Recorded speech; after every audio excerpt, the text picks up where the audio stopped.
भगवते वासुदेवाय। ओम नमो भगवते वासुदेवाय। ओम नमो भगवते वासुदेवाय। नारायणं नमस्कृत्यं नरं चैव नरोत्तमं देवीं सरस्वतीं व्यासं ततो जयमुदीरये। नष्टप्रायेषु अभद्रेषु नित्यं भागवत सेवया भगवते उत्तम श्लोके भक्तिर्भवति नैष्ठिकी। भगवद गीता अध्याय 2 और आज श्लोक संख्या है 35 और 36। कोशिश करेंगे 2 श्लोकों की चर्चा करने की आज, क्योंकि दोनों के तात्पर्य बहुत छोटे हैं।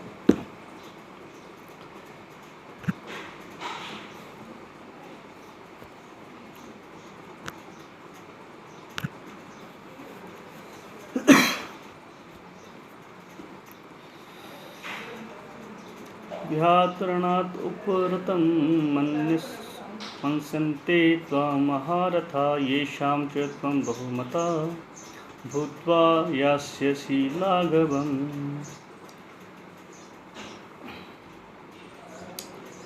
व्याकरणादुपरतं मन्यन्ते त्वां महारथा येषां च त्वं बहुमतो भूत्वा यास्यसि लाघवम्। अनुवाद: जिन जिन महान योद्धाओं ने तुम्हारे नाम तथा यश को सम्मान दिया है, वे सोचेंगे कि तुमने डर के मारे युद्ध भूमि छोड़ दी है और इस तरह वे तुम्हें तुच्छ मानेंगे। तात्पर्य: भगवान कृष्ण अर्जुन को अपना निर्णय सुना रहे हैं। तुम यह मत सोचो कि दुर्योधन, कर्ण तथा अन्य समकालीन महारथी ये सोचेंगे कि तुमने अपने भाइयों तथा पितामह पर दया करके युद्ध भूमि छोड़ी है। वे तो यही सोचेंगे कि तुमने अपने प्राणों के भय से युद्ध भूमि छोड़ी है। इस प्रकार उनकी दृष्टि में तुम्हारे प्रति जो सम्मान है वह धूल में मिल जाएगा। ओम ज्ञानतिमिरान्धस्य ज्ञानाञ्जनशलाकया चक्षुरुन्मिलितं येन तस्मै श्रीगुरुवे नमः। श्रीचैतन्यमनोभीष्टं स्थापितं येन भूतले स्वयं रूपकदा मह्यं ददाति स्वपदान्तिकं। वन्देऽहं श्रीगुरो श्रीयुतपत्कमलं श्रीगुरुन् वैष्णवांश्च। श्रीरूपं साग्रजातं सहगण रघुनाथान्वितं तं सजीवं साद्वैतं सावधूतं परिजनसहितं कृष्णचैतन्यदेवं। श्रीराधाकृष्णपादान् सहगण ललिता श्रीविशाखान्वितांश्च। हे कृष्ण करुणा सिंधु दीनबंधु जगतपते गोपेश गोपिकांत राधाकांत नमोस्तुते। तप्त कांचन गौरांगी राधे वृंदावनेश्वरी वृषभानु सुते देवी प्रणमामि हरिप्रिये। वाञ्छकल्पतरुभ्यश्च कृपा सिन्धुभ्यैव च पतितानां पावनेभ्यो वैष्णवेभ्यो नमो नमः। जय श्री कृष्ण चैतन्य प्रभु नित्यानंद श्री अद्वैत गदाधर शिवासादि गौर भक्तवृंद। हरे कृष्ण कृष्ण कृष्ण हरे हरे, हरे राम राम राम हरे हरे।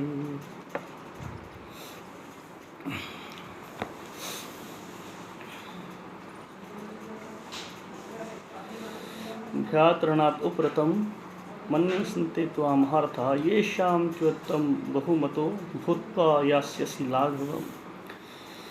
तो इस श्लोक में भगवान अर्जुन के सामने अभी हमने पीछे 4 दोषों पे चर्चा करी थी, और अब यहाँ पर भगवान जो है 5वां दोष अर्जुन का बता रहे हैं। पिछले 4 दोष आपको याद होंगे। अर्जुन को जो 4 दोष भगवान ने गिनाए थे, उनको बताए थे कि तुम्हारे 4 दोष क्या हैं। वो है अर्जुन का स्वधर्म चला जाएगा, अर्जुन की कीर्ति चली जाएगी, अर्जुन को पाप की प्राप्ति होगी और अर्जुन को कभी न समाप्त होने वाली अपकीर्ति प्राप्त होगी। ये है 4, और 5वां है जिस पे आज भगवान बता रहे हैं। 5वां दोष क्या? व्याकरणात् उपरतं मन्यन्ते त्वां महारथः, कि महारथी गण ये सोचेंगे कि भय के कारण तुम युद्ध से उपरत हुए हो, यानी युद्ध से तुम हटे हो, भागे हो।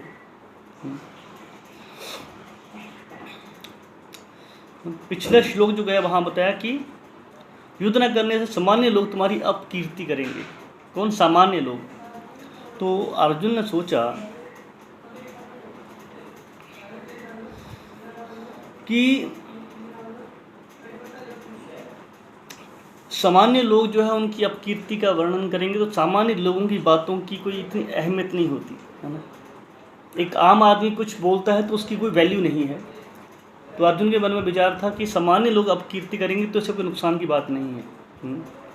तो भगवान जो है हर जीव के हृदय में परमात्मा रूप में भगवान वास करते हैं। तो भगवान उसके हृदय की बात समझ गए कि अर्जुन के मन में क्या चल रहा था। भगवान ने कहा कि तुम्हारी अपकीर्ति का कौन सोचेंगे, अब कि उपरत हुए तुम युद्ध से, तुम्हारे समकालीन जो तुम्हारे साथ सामने खड़े हैं महारथी हैं, ये तुम्हारे जो है मजाक उड़ाएंगे।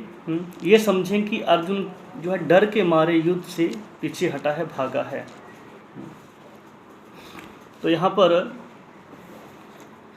इसलिए वे इस श्लोक में अर्जुन से क्या कह रहे हैं कि अर्जुन ऐसा ना समझें कि युद्ध में महारथीगण अर्जुन के इस विचार की सराहना करेंगे कि अर्जुन अपने स्वजनों की हत्या नहीं करना चाहते। वे इसलिए नहीं उनको मार रहे कि वो उनका सम्मान करते हैं, बल्कि उल्टा वो ये सोचेंगे अर्जुन के डर के मारे, भय के कारण जो है युद्ध से हटा है, युद्ध से भागा है। तो अर्जुन का नेचर ऐसा था ही नहीं कि अर्जुन कभी युद्ध से हटे, अर्जुन को कुछ चैलेंज करे युद्ध के लिए, अर्जुन कभी पीछे हटा हो, ऐसा कभी उदाहरण नहीं है। युद्ध से हटना किसे कहते हैं? कई परिस्थितियां होती हैं, कई कारण होते हैं जब इंसान युद्ध नहीं करता है। इसका एक कारण है, एक उदाहरण है भीष्म पितामह। भीष्म पितामह एक ऐसे योद्धा थे, उनको कोई हरा नहीं सकता था, बल्कि उनको तो वरदान प्राप्त था इच्छा मृत्यु का। वो जब चाहे तब उनको मृत्यु मिल सकती थी। तो जिस समय शिखंडी भीष्म पितामह के सामने आया था तो भीष्म पितामह ने शिखंडी को देखे युद्ध नहीं किया था, क्योंकि भीष्म पितामह जानते थे ये स्त्री है, पिछले जन्म में स्त्री थी, बदला लेने के लिए उन्होंने तपस्या करी, अगले जन्म में फिर वो स्त्री ही बनी, शिखंडी स्त्री थी, पर उन्होंने पुरुष रूप धारण किया उसके बाद। तो भीष्म पितामह को ये बात पता थी, इसलिए जब शिखंडी सामने आए तो भीष्म पितामह ने युद्ध नहीं किया, हथियार छोड़ दिए। ऐसी परिस्थितियों में तो कोई कह सकता है, अर्जुन सोच सकता है कि भीष्म पितामह भी तो ऐसी हालात हैं उनके साथ हो सकती हैं, या उन्होंने युद्ध नहीं करेंगे, शिखंडी सामने आएगा तो। पर दोनों की बातों में बड़ा अंतर है। अर्जुन युद्ध नहीं करते हैं तो लोग मजाक उड़ाएंगे, पर भीष्म पितामह युद्ध नहीं करेंगे तो मजाक कोई नहीं उड़ाएगा, क्योंकि लोग जानते हैं कि भीष्म पितामह को शिखंडी मार ही नहीं सकता। कहा गया जब शिखंडी तीर चलाता था भीष्म पितामह के सामने तो भीष्म पितामह के कवच को भेद भी नहीं पाता था, कोई असर ही नहीं होता था भीष्म पितामह के ऊपर जब वो तीर चलाता था। तो ऐसे शख्स के सामने भीष्म पितामह डर रहे हैं, ये हो ही नहीं सकता। तो पर अर्जुन की स्थिति अलग है यहाँ पे, इसलिए अर्जुन को कह रहे हैं कि तुम्हारा लोग मजाक उड़ाएंगे। और दूसरी लाइन में क्या कहा गया यहाँ पे? दूसरी लाइन में भगवान कहते हैं ये शाम च त्वम बहुमतो भूत्वा यास्यसि लाघवम। मतलब कि जिनकी दृष्टि में तुम बहुत ऊंचे हो पर अत्यंत नीचे हो जाओगे, मतलब जिनकी नज़रों में तुम्हारा बहुत सम्मान है, जो मानते हैं कि अर्जुन बहुत बड़ा योद्धा है, धनुर्धर है, उनकी नज़रों में तुम्हारा जो है कीर्ति चली जाएगी, वो तुम्हारा सम्मान नहीं करेंगे, उनकी नज़रों में तुम गिर जाओगे। क्योंकि अर्जुन बड़ा वीर योद्धा था, और किसी की नज़रों में गिर जाना ये बहुत बड़ी शर्मनाक बात होती है। जो इंसान इज्जत वाला हो उसके लिए सबसे मरणशील बात क्या होती है? किसी की नज़रों में गिर जाना। तो यहाँ पर कुछ एक पॉइंट हैं जिन पे हम चर्चा करेंगे अब, कि अर्जुन अगर युद्ध नहीं करेगा तो किन किन योद्धाओं की नज़रों में नीचे गिर सकता है, वो क्या सोचेंगे अर्जुन के बारे में। तो भीष्म पितामह के बारे में बात करते हैं। महाभारत के उद्योग पर्व में कहा गया है कि भीष्म देव जब दुर्योधन के समक्ष जो है पांडवों की सेना के वीरों का वर्णन करते हैं तो बताते हैं अर्जुन के बारे में कि अर्जुन एक ऐसा योद्धा है, दुर्योधन से कहते हैं कि अकेला ही ये पूरी सेना को मार सकता है, अकेला ही पूरी सेना को ख़त्म कर सकता है। और भीष्म पितामह यहाँ तक कहते हैं कि इस धरती पर कोई दूसरा योद्धा नहीं है जो अर्जुन का मुकाबला कर सके। यहाँ तो शिव जी तक भी हार चुके हैं, इंद्र की तो बात ही नहीं करते, इंद्र भी हार चुका, इंद्र भी इसका मुकाबला नहीं कर सकता। कहते हैं हम दो योद्धा हैं जो कुछ सामना कर सकते हैं, कौन? द्रोणाचार्य और मैं। कहता है हम दोनों बूढ़े हो चुके हैं, हम भी अर्जुन का सामना नहीं कर सकते इस टाइम, कहते हैं। तो अर्जुन की ये स्थिति है भीष्म पितामह के सामने। अब कृष्ण ये कहना चाह रहे हैं कि अगर तुम युद्ध नहीं करते हो तो भीष्म पितामह के सामने तुम्हारी क्या औकात रह जाएगी। दूसरा आचार्य द्रोण है। आचार्य द्रोण के बारे में बताया गया है, ये महाभारत की विराट पर्व में आता है। जब कौरवों ने क्या किया था, विराट जो राजा विराट थे उनकी गायें चुराई थी, तो उनकी रक्षा के लिए जब अर्जुन सामने आया था, अर्जुन उस टाइम क्या था, एक किन्नर के भेष में था। जब स्वर्ग गए थे तो उनको श्राप दिया था उर्वशी ने, तो 1 साल के लिए वो किन्नर का उन्होंने जीवन व्यतीत किया था, स्त्री की तरह वो रहते थे। वहाँ विराट की पुत्री को जो थे वहाँ डांस सिखाते थे, नृत्य सिखाते थे। तो जब अर्जुन को देखा था द्रोणाचार्य ने, था तो वो उस भेष में, उसका वेश किसका था, एक औरत का था, पर अर्जुन के शरीर को देख के द्रोणाचार्य पहचान गए थे कि अर्जुन है, और अर्जुन आ गया तो अब कोई नहीं हरा सकता, अर्जुन को कोई हरा नहीं सकता। तो अर्जुन की जो इमेज थी द्रोणाचार्य की नज़रों में वो भी गिर जाएगी। तो यहाँ पर द्रोणाचार्य, कृपाचार्य और भीष्म पितामह तीनों के बारे में बताया गया कि इन तीनों की नज़रों में तुम्हारी क्या इमेज गिरेगी, ये लोग तुम्हारी निंदा करेंगे। तो यहाँ पर तात्पर्य में प्रभुपाद जी लिखते हैं कि भगवान कृष्ण अर्जुन को अपना निर्णय सुना रहे हैं, निर्णय सुना रहे हैं यहाँ पे। क्या? तुम ये मत सोचो कि दुर्योधन, कर्ण तथा अन्य समकालीन महारथी ये सोचेंगे कि तुमने अपनी भाइयों तथा पितामह पर दया करके युद्ध भूमि छोड़ी है। वे तो यही सोचेंगे कि तुमने अपने प्राणों के भय से युद्ध भूमि छोड़ी है। इस प्रकार उनकी दृष्टि में तुम्हारे प्रति जो सम्मान है वो धूल में मिल जाएगा।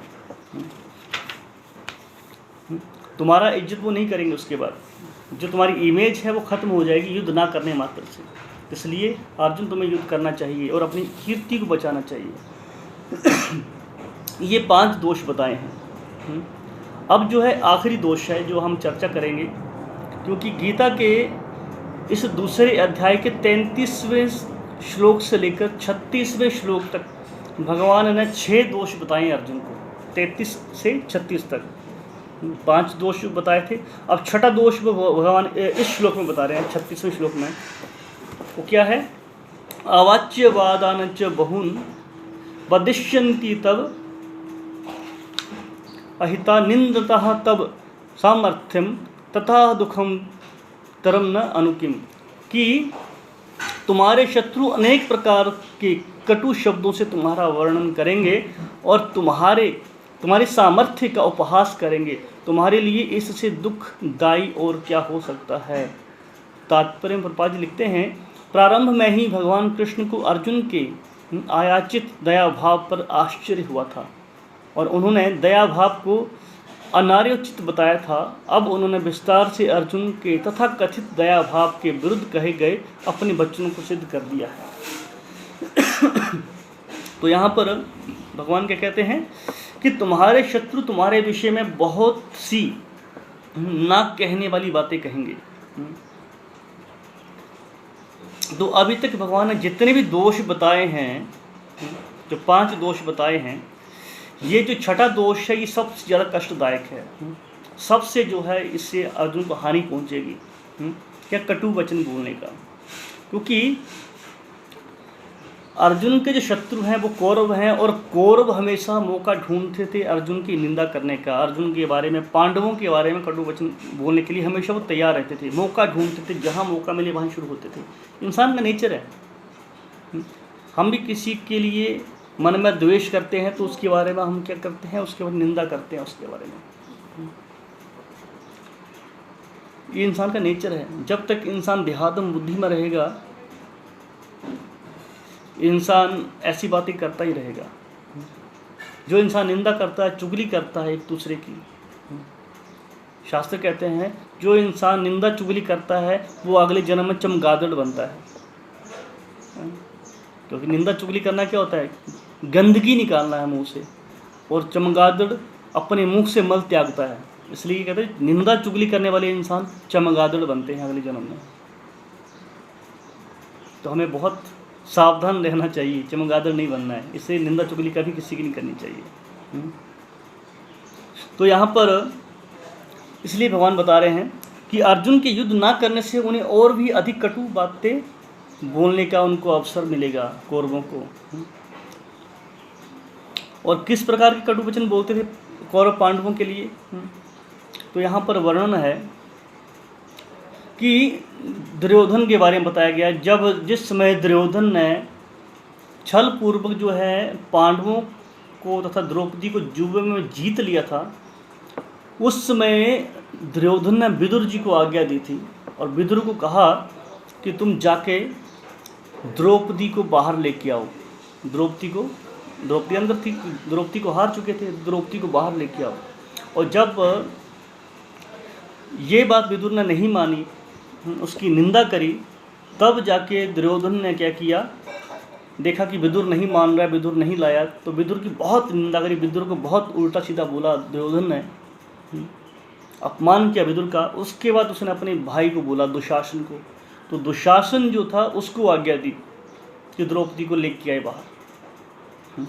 तो द्रौपदी को जब लाने गया दुशासन, तो दुशासन के बारे में बताया गया। जब वो दुशासन द्रौपदी को लाने गया था तो द्रौपदी के कमरे में गया, उसको इतना भला बुरा बोला, दासी कहा था कि हे दासी, हमने तुम्हें जीत लिया है।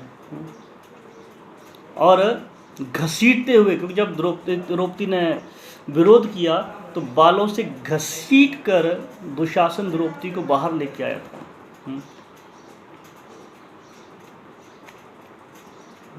तो यहाँ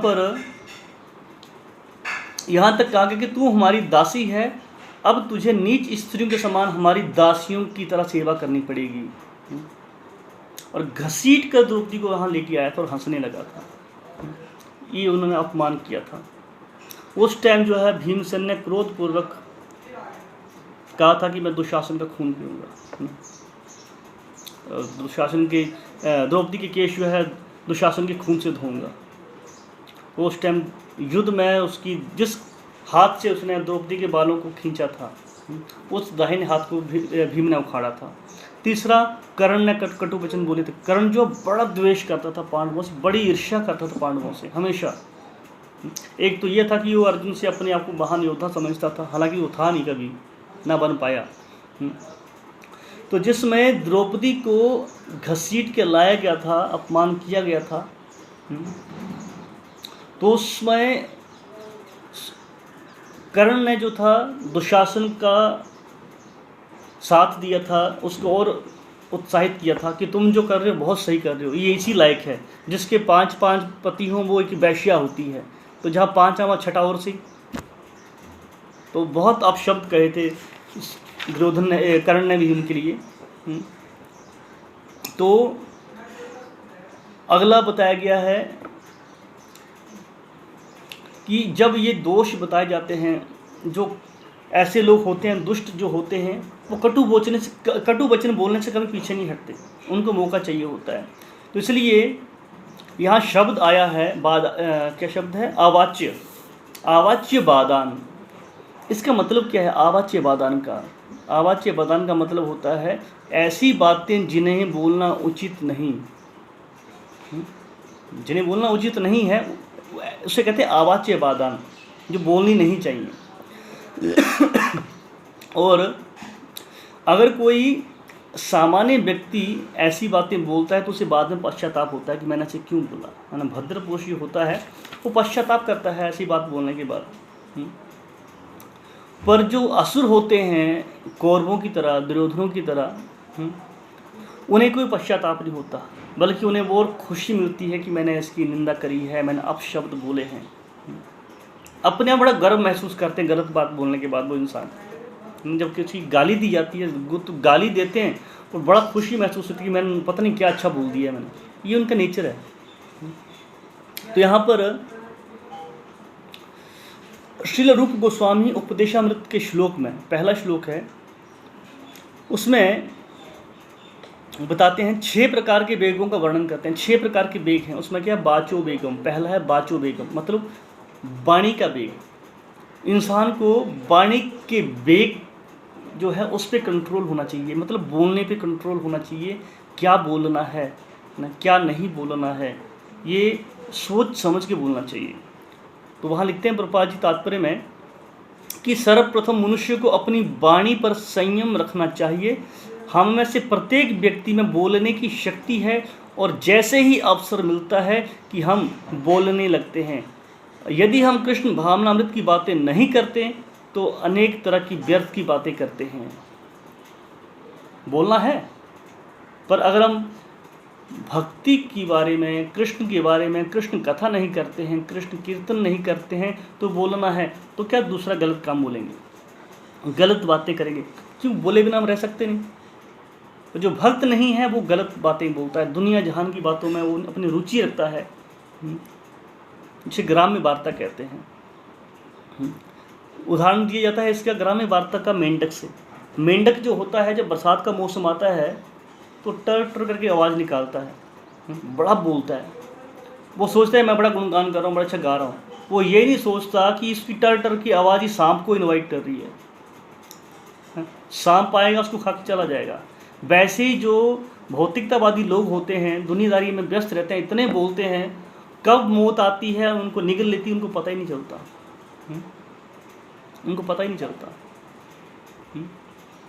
इसलिए कहा गया है कि जो भौतिकतावादी पुरुष हैं और मायावादी जो दार्शनिक हैं, उनके बोलने की तुलना मेंढकों से की गई है।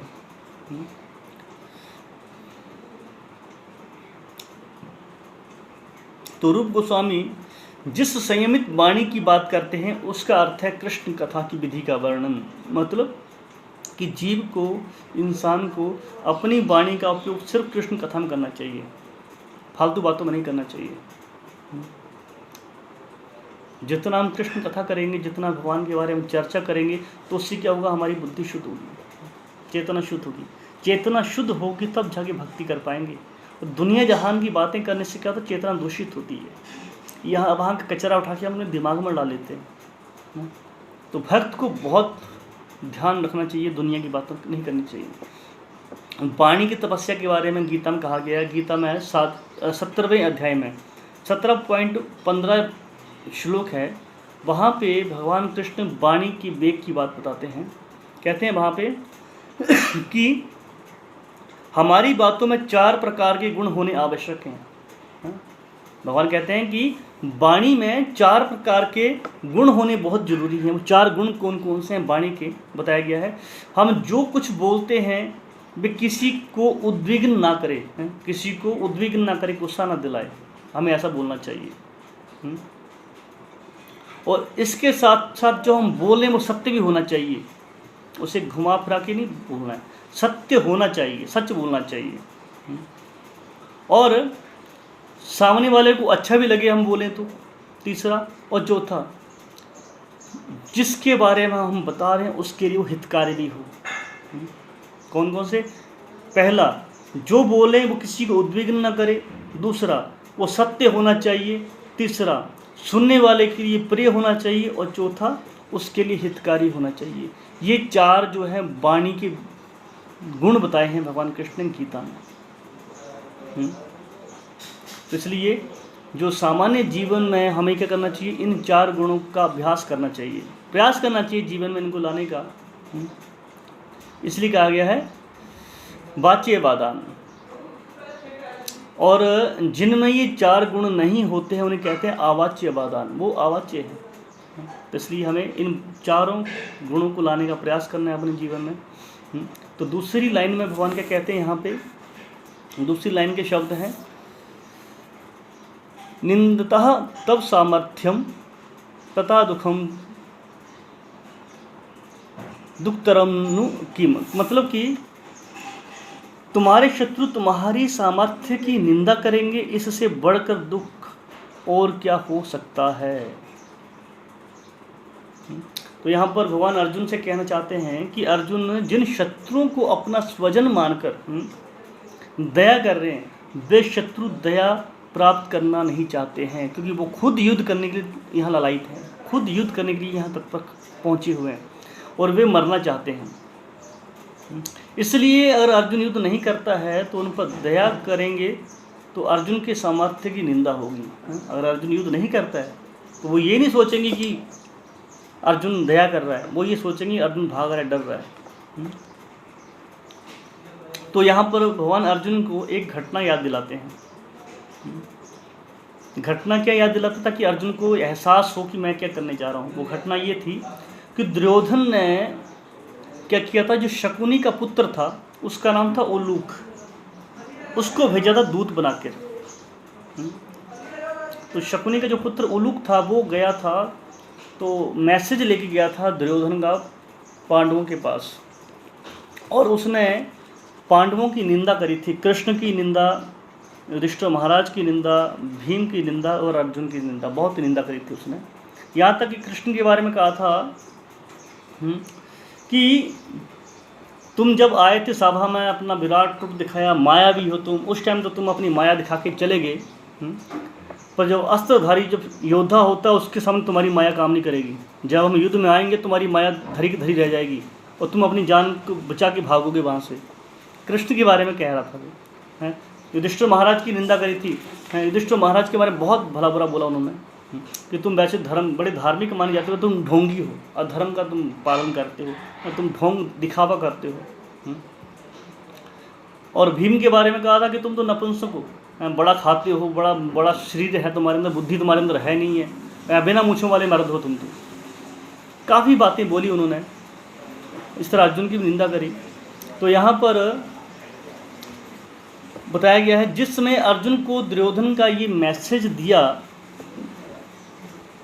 तो उसमें अर्जुन ने दुर्योधन की चुनौती स्वीकार करी थी। युद्ध होने से पहले की बात है, युद्ध हुआ नहीं था, उससे पहले की बात है।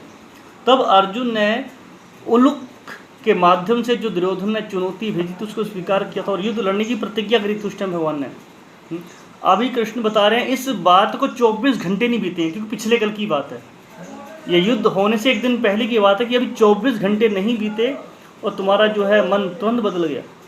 कल तुमने शपथ ली, निर्णय लिया मैं युद्ध करूंगा, इनको मारूंगा, और आज तुम अपनी बात से पलट रहे हो।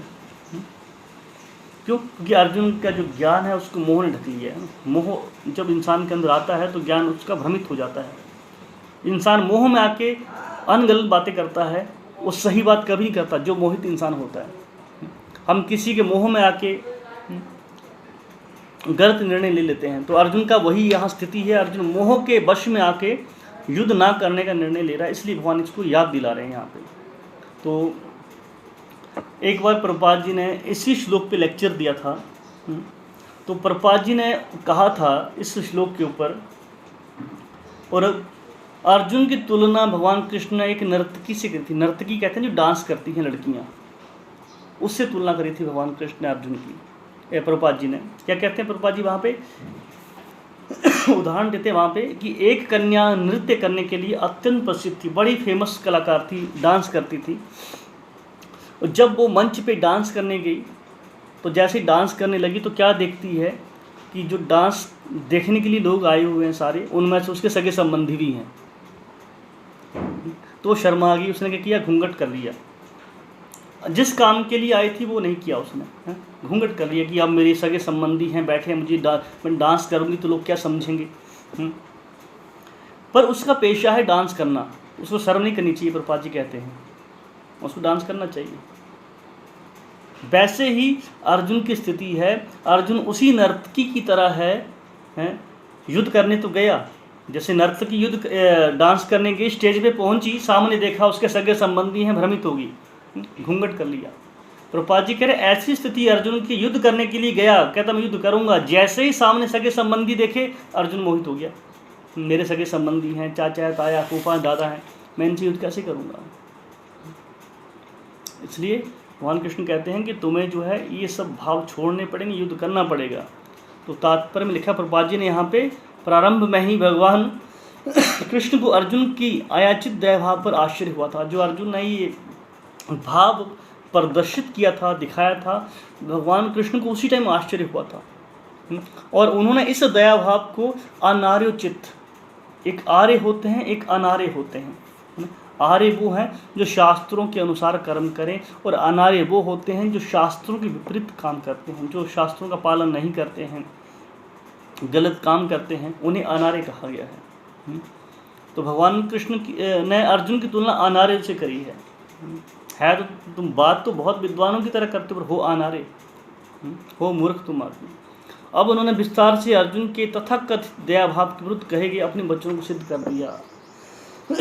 तो यहाँ पर जो भगवान ने अर्जुन को जो शब्द कहे थे अनार्य के, अर्जुन को डांटा था, तो इन श्लोकों में भगवान ने अर्जुन की प्रताड़ना करी है।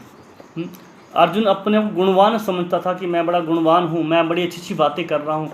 तो उन बातों को काटते हुए भगवान कृष्ण ने यहाँ पर इन श्लोकों में अर्जुन की निंदा करी है, अर्जुन को डांटा है यहाँ पे कि तुम जो भी करते हो गलत है। ये श्लोक हैं 33, 34, 35, 36, 4 श्लोक हैं। इन चारों श्लोकों में अर्जुन के 6 अवगुण बताए हैं, 6 दोष बताए हैं भगवान कृष्ण ने। तो इनको सुनने के बाद अर्जुन की बुद्धि थोड़ी अब क्या होगी, स्थिर होगी। वैसे ही हमें भी इन दोषों को सुनना चाहिए, क्योंकि दोष अर्जुन के नहीं, दोष हमारे भी हैं। जब हम इनको अपने अंदर देखेंगे, और वो ऐसा नहीं हमारे अंदर हैं, देखेंगे नहीं, हैं हमारे अंदर, हम देखना नहीं चाहते ना। हम ऐसे इंसान हैं, हम सामने वालों के दोषों को देखते हैं, सामने वाले के जो ना दोष देखने में बड़ा मजा आता है हम लोगों को, अरे वो ऐसा है वैसा है। पर हमें कहा गया है कि दोष हमें दूसरों में नहीं दिखना चाहिए, हमें दोष अपनों में दिखने चाहिए, अपने अंदर दोष दिखने चाहिए। और जब हम अपने अंदर दोष देखते हैं तो क्या होता है, हमारी जो दोष देखने की प्रवृत्ति जो है खत्म हो जाती है। एक बार द्रोणाचार्य ने पांडवों और कौरवों को कहा, दुर्योधन और अर्जुन को, दुर्योधन और अर्जुन को कहा, दुर्योधन को कहा कि जाओ तुम अच्छी चीज देख के आओ, दुनिया में सबसे अच्छा क्या है, अच्छा ढूंढ के लाओ। और अर्जुन को कहा तुम बुरा ढूंढ के लाओ। दोनों को भेज दिया। सुबह से शाम हो गई, दुर्योधन को अच्छा कोई नहीं मिला। जहाँ जाता था कहता है इसमें ही कमी है, इससे अच्छा तो मैं हूँ, इसके अंदर ही कमी, इसके अच्छा तो मैं हूँ। दुनिया में पूरा घूम लिया दुर्योधन, सब में कोई ना कोई कमी दिखी, कहता है सबसे अच्छा तो मैं ही हूँ, मेरे अंदर गुण है, इसके अंदर गुण नहीं है। तो जो इंसान होता है ऐसा, उसके अपने अंदर जो गुण देखता है और औरों के अंदर बुराई देखता है, वो दूसरों के अंदर गुण देख ही नहीं सकता इंसान ऐसा। पर जब अर्जुन को बोला कि जाओ बुराई ढूंढ के लाओ, तो अर्जुन जहाँ भी जाता था उसको हर किसी में अच्छाई दिखती थी और अपने अंदर बुराई दिखती थी। सुबह से शाम हो गई, उसको बुराई नहीं दिखी। तो क्या दिखा, एक जगह उसको मल दिखा, कहता हाँ ये मल है, ये बुरा हो सकता है, बाकी तो सब अच्छे हैं, इंसान अच्छे हैं, पर मल तो त्याग गया है, त्याग किया हुआ है, ये तो बेकार चीज़ है। तो कहता मल से आवाज़ आई, कहता मैं भी बुरा नहीं हूँ, कल मैं रसगुल्ला था, तेरी मशीन ख़राब है, कहता तूने खाया तो मेरी ये हालत हुई है।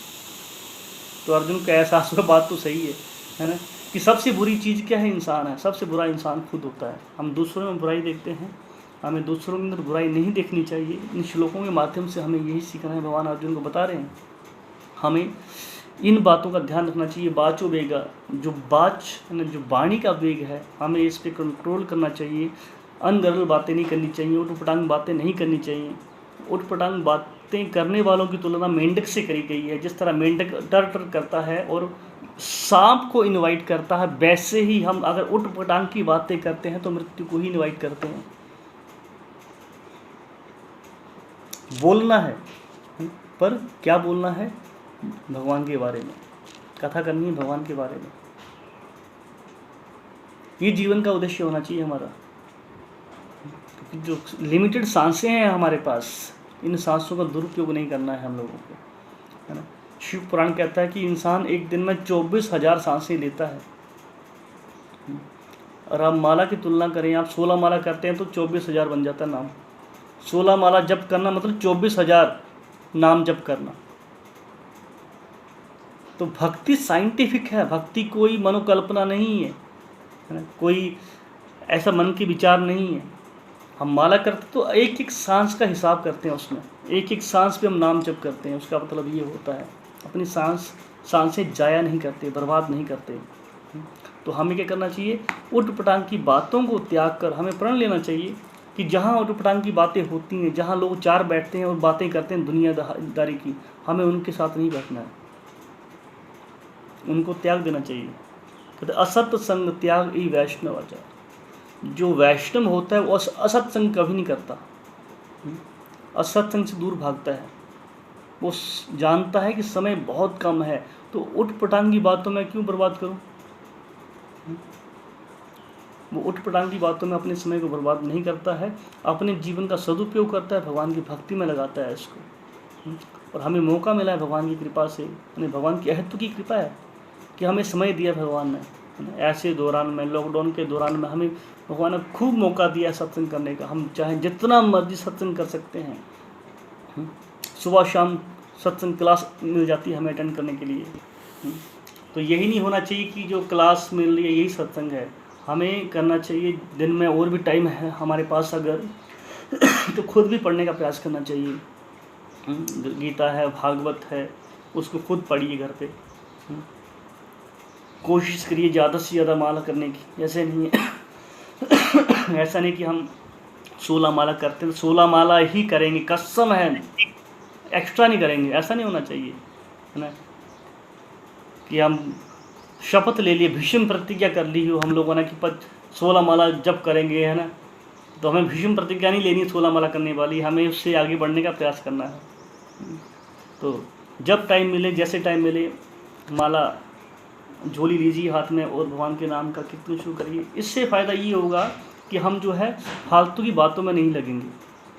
फालतू की बातें कौन करता है और किसके पास कौन आता है? जो इंसान खाली बैठा होता है।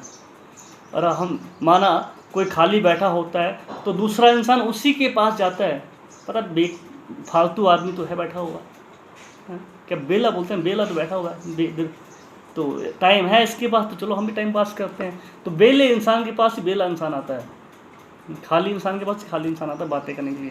तो अगर आप अपने आप को बिजी रखोगे तो दुनिया वाले आएंगे, अगर कोई बात करना भी चाहेगा तो देखेगा ये ध्यान दे ही नहीं रहा मेरी तरफ से, मैं बोलना चाह रहा हूँ तो ये बात सुनेगा मेरी। और कोई आता भी है ऐसी निंदा चुगली करने के लिए तो उसको तुरंत मना कर दो।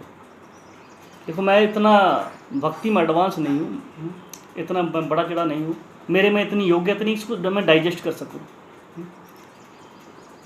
कोई आए तो उस टाइम माला हाथ में ले लो, देखिएगा माला कर रहा है, नज़दीक आएगा ही नहीं। वो वैसे माला करने वालों के लोग नज़दीक आते ही नहीं, है ना। तो इसलिए भजन करना शुरू कर दो, भजन करोगे तो इन चीज़ों से बच जाओगे। ठीक है, हरे कृष्ण, धन्यवाद आप सबका।